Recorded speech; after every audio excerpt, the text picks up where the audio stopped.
ক্রিকেটের সব খবরাখবর সবার আগে পেতে এখনই সাবস্ক্রাইব করুন এবং বেল বাটনে প্রেস করুন।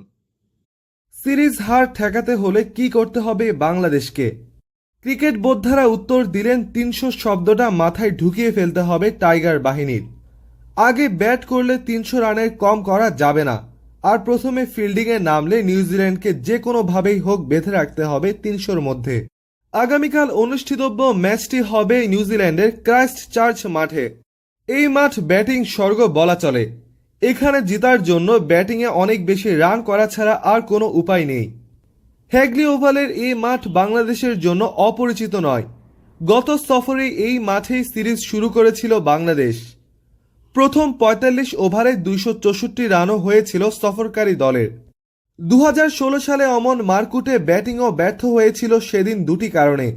প্রথমত, ইনিংসের ৩১ বল বাকি থাকতে অল আউট হয়ে যায় টাইগাররা। দ্বিতীয়ত, প্রথমে ব্যাট করতে নামা নিউজিল্যান্ডের স্কোর ছিল প্রায় ৩৫০ ছোঁয়া। তাই ২৬৪ রান তোলার পরও বাংলাদেশের হারের ব্যবধানটা ছিল ৭৭ রান। এই মাঠে এর থেকেও বেশি রান করেও হারের রেকর্ড রয়েছে। ২০১৬ সালে ৯ উইকেটে ২৮৩ রান করে হেরেছিল দক্ষিণ আফ্রিকা। এই মাঠে স্কটল্যান্ডের মতো দলও সর্বোচ্চ ৩৪১ রান করেছিল।